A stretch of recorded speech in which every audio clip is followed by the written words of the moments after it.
1923 में अंग्रेजों ने एक कानून बनाया था, वक्फ प्रॉपर्टी एक्ट। कभी सुना है कि नहीं सुना मैं नहीं जानता।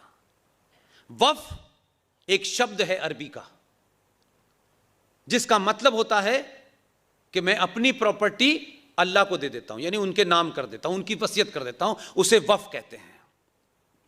उसके ऊपर 1923 में अंग्रेजों ने एक वक्फ बोर्ड बनाया था और उसके अंदर इस किस्म की प्रॉपर्टी को मैनेज करने का था कि ये मुसलमान अपनी प्रॉपर्टी अल्लाह को देना चाहते हैं तो अल्लाह के नाम कर दें। वो अब ये अजीब मजाक है, अल्लाह है नहीं, उसकी प्रॉपर्टी है, अल्लाह के नाम पे मजा ले रहे हैं। तो 1923 में वहां से चला, फिर 1956 में फूल वाले चाचा ने उसमें अमेंडमेंट कर दिया। और आप देखिए उसमें क्या जघन्य अपराध हुआ है। आपके शहर में भी हैं ऐसे लोग, हरियाणा में हैं, पंजाब में हैं, राजस्थान में हैं, दिल्ली में हैं। यह किसकी जिम्मेदारी थी कि इन चीजों के बारे में समाज को जागृत करते हैं? अरे बता देते। मैं आपको इसलिए नहीं बताने आया हूं कि आप कल, मैं बता करके अपने जीवन में मरने से पहले उस पाप से बचना चाहता हूं कि जो मुझे पता था मैंने किसी कारण से दूसरों को नहीं बताया। बाकी आपकी जिम्मेदारी, आप बताएं ना बताएं, आप आजाद हैं। इस गिल्ट में नहीं रहना चाहता मैं कि जो मैं जानता था मैंने नहीं बताया कि यार मैं क्यों बताऊं, मेरा क्या फायदा है, मैं क्यों अपना टाइम बर्बाद करूं। 1905 में आने से पहले आपको पता है 56 के बाद 85 में क्या जघन्य अपराध हुआ। जब भारत और पाकिस्तान का विभाजन हुआ था तो हजारों मुसलमान यहां से अल्लाह मियां के देश में बसने के लिए भाग गए थे कि हम पाकिस्तान जाएंगे। चले गए थे वो लोग, उनकी यहां प्रॉपर्टी बहुत सारी खाली पड़ी थी पूरे पंजाब, क्योंकि आपका पाकिस्तान में किसी का जाना नहीं हुआ होगा, मैंने 12 साल नौकरी की है। अरबों अरबों खरबों की प्रॉपर्टी। लाहौर तो बहुत रिच जगह थी, और लाहौर किसके नाम पे बना हुआ है? भगवान राम के पुत्र लव और कुश के नाम पे लाहौर बसा हुआ है। भगवान राम के बालकों के नाम पे जो शहर है वहां दिवाली नहीं मनती, यहां मनती है। उस लाहौर में खरब खरब पति थे हिंदू।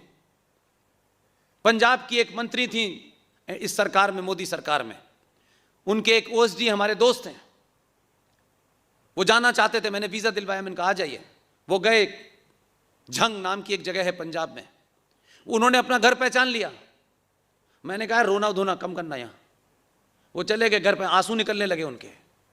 और उस घर में मैंने बताया कि ये इनका घर है, ये मेरे दोस्त हैं, ये मिलने आए हैं आपसे, ये अपना घर देखना चाहते हैं, इनको अपना घर पता चल गया है। उस घर में बच्चियां मालूम है क्या कह रही थी? ये जरा सोचिए कि उस आदमी के सीने पे क्या असर हो रहा होगा। उनका भाईजान, ये आपका घर है, आप लोग बड़े अमीर थे क्या? अब ये अपने घर के भावुक हो गया बेचारा ओएसडी।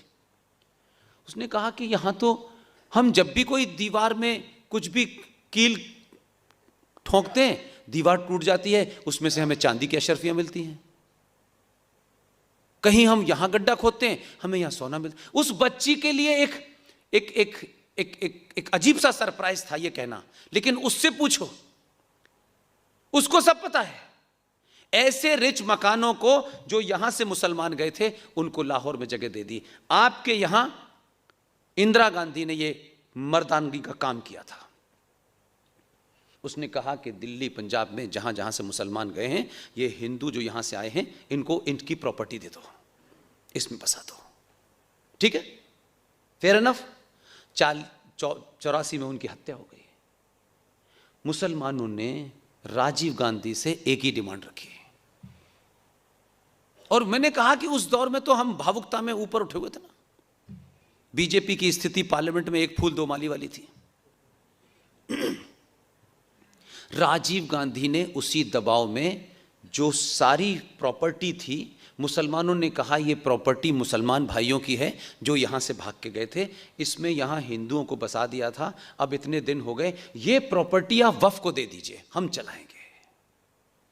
वो अरबों खरबों की सारी प्रॉपर्टी दिल्ली पंजाब राजस्थान में मुसलमानों को वक्फ की दे दी। जो हिंदू उसमें फ्री में रह रहा था, आज 50,000 रुपए वक्फ बोर्ड को दे रहा है, और किराया वो निर्धारित करेंगे, भारत सरकार का, कोई उसमें कुछ नहीं चलेगा। उसमें बदलाव हुआ, नरसिम्हा राव आए, बाबरी मस्जिद ने हमारी मुसीबत कर दी। बाबरी मस्जिद के दबाव में 1995 में वक्फ प्रॉपर्टी एक्ट में फिर फर्दर अमेंडमेंट कर दिया।